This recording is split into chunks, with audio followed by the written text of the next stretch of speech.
Is the lithium bull run over? This past week, it's been a question that's attracted a lot of the market's attention. So today we're going to dive into the numbers and the data surrounding both the supply and demand side. Of course, from Goldman Sachs' explosive report to some other brokers providing some insights about their forecast for the state of the market.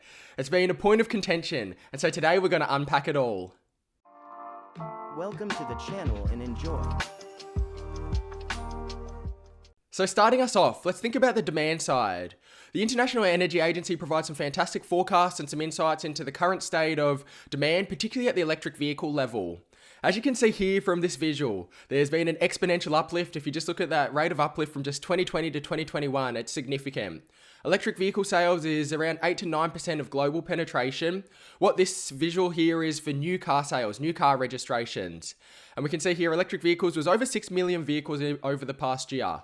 But there are some interesting takeaways. The first thing to note is that EV sales, initially, they were concentrated in China. Europe is one of the fastest growing markets now, and US is just trying to keep up and slowly build out those supply chains in the market for it. But a few leading developing economies like Brazil, India, and Indonesia with huge populations, these are big economies with less than 0.5% of car sales that are electric. So it gives you a bit of an insight to the opportunity into 2030 and beyond, if investments and policies come in place, about the uplift that we could continue to see on a sustained level for demand at that electric vehicle state.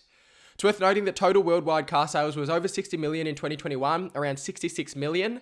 And just for some real quick stats surrounding the actual uptake of electric vehicles, back in 2012, there was just 120,000 electric cars that were sold worldwide. So that was only 10 years ago. In 2021, more than that was sold each week. Now, nearly 10% of global car sales were electric in 2021. That was 4 times the market share of electric vehicle sales in 2019. This brought the total number of electric cars on the world's roads to about 16.5 million, triple the amount in 2018, and obviously that will continue to grow year on year. And global sales of electric cars have kept rising strongly into 2022 as well. Of course, we haven't got the full data set for this year as it's still evolving, but for Q1 in 2022, according to the IEA, we had 2 million sold in the first quarter. That's up 75% from the same period in 2021.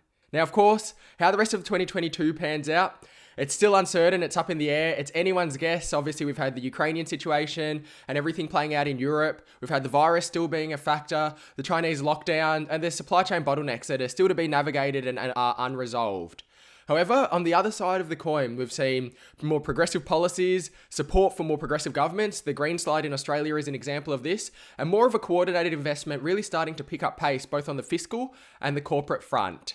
For context, the IEA have modelled an announced pledges scenario where electric vehicles represent over 30% of vehicles sold globally in 2030. So this is just for announced pledges. Obviously, if there's further pledges and an even quicker uptake, that could be accelerated. But if we assume around 70 million total car sales, then that would be 20 million plus vehicles that were electric sold in 2030. The team at Benchmark Minerals as well, they're well renowned in the space. They do some fantastic work modelling and analysing the space. Definitely worth checking them out. But they recently announced that the global gigafactory pipeline has grown to over 300.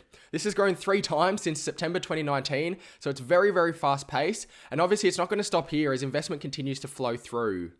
But of course, as we know, it's not only demand, it's about supply and how much supply there is to feed into that demand for electric vehicles and consequently the EV battery materials. And so when we're looking at the supply side, in terms of the current state of play, in 2021, around about 500,000 tonnes of LCE was produced, depending on where you're looking at your numbers from. The demand growth is forecast to outstrip that significantly, according to some forecasters. And according to Benchmark Minerals, once again, the lithium deficit in 2025 will be bigger than the industry was in 2016, which just shows you that rapid uplift. They've also forecasted that lithium demand will reach over 2 million tonnes of LCE in 2030, forecasting 2.4 million tonnes.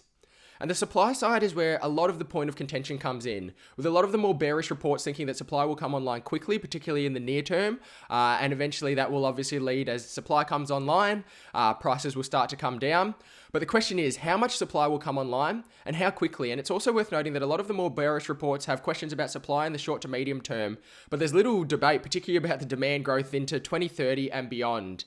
And the reason why supply and demand is such an important discussion, because obviously as supply rises, if demand stays relatively static, or if supply outstrips that, then we could see the prices come down. And the question is, where do prices end up landing at that more neutral rate?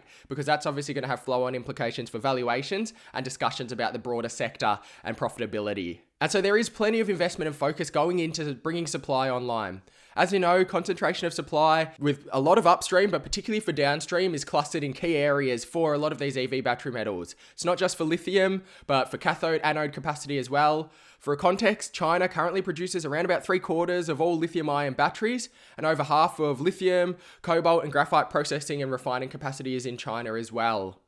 According to Mckinsey's research, around 98% of global lithium mining occurred in Australia, Latin America, predominantly obviously the lithium triangle, and in China. So upstream is concentrated. It is feasible that obviously as more investment comes in, we'll start to see diversification out of supply chains, particularly with the focus of onshoring of manufacturing and building out these resilient supply chains, which could help to diversify these out. But there is still a significant shortfall between planned or visible capacity and demand moving forward. There are a range of alternative solutions that are being proposed and being developed, but they aren't really at the commercial stages yet. But obviously moving into the next decade and beyond that, it'll be interesting to see how they make up the total mix. These alternative technologies such as DLE, direct lithium extraction, that I think most investors are familiar with, or DLP, direct lithium production, and recycling is another one as well. That same McKinsey report that we referenced above stated that lithium recycling could make up 6% of announced supply by 2030. However, these technologies are all still early stage and haven't reached that commercial stage yet, so they're likely to make a bigger makeup of the mix moving forward into the next few decades. It's worth noting as well that it's difficult to just build out supply chains. There was obviously a significant underinvestment in 2019 and 2020 in the bust after the 2017, early 18 boom for the lithium space. Obviously supply is trying to catch up now, but it can't come online quick enough. Battery prices have been dropping over this past decade, but just recently they look like they're showing signs of potentially having a bit of an uptick because of the pressure from the raw input prices. You'd all be familiar with Elon Musk and his tweets. Obviously, Elon Musk tweeted and stated, the price of lithium's gone to insane levels.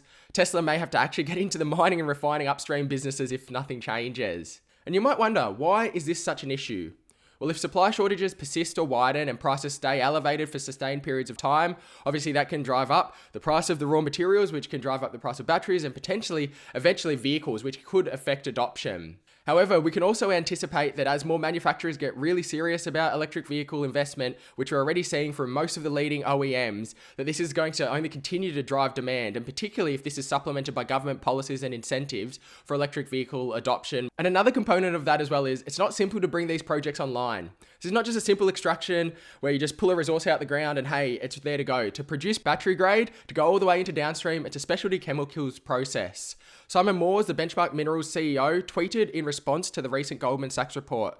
And he stated, you can't just add up all the lithium mine level potential and make an oversupply call. The specialty chemicals world is more nuanced than, say, iron ore. There's obviously no guarantee that all the supply will come online that is planned. There's a range of things to navigate. We saw a prime example of that with, say, Rio's project and their Jadar lithium project in Serbia. There will be delays, there's going to be roadblocks, there's going to be difficulties, and so all potential supply can't be assumed as supply that will come on. Interestingly as well, Simon Moores from Benchmark stated that they will be putting out a response to Goldman Sachs report, and because of Benchmark's renowned position in the field, I think it's going to be a hotly anticipated one, and the one that will attract a lot of attention as well from the space. And so of course, that then leads us to the question, where does all this land? What does it actually mean for the lithium market moving forward? Before we get into that discussion, I'd love to know your thoughts, so drop in a comment below. Let us know your thoughts on everything that's happened in the past period. If you haven't yet as well, we've launched a second channel. We're dropping daily videos talking about all things market, trends, and plenty more EV battery materials discussions. It's called For Investors. There will be a pinned link in the top comment too. But of course, the discussion about it all. I think in the short term, it's difficult. It's going to depend on how much supply can come online. Obviously, this has been a big point of contention in the more bearish reports, and everyone's got different interpretations of it.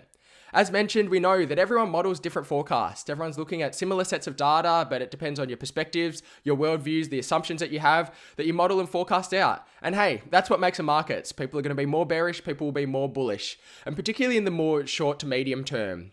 There's other technologies. It'll be interesting to see how technologies like recycling make up that mix. But as mentioned, it's still so early stage and it's not going to have a significant impact for years to come.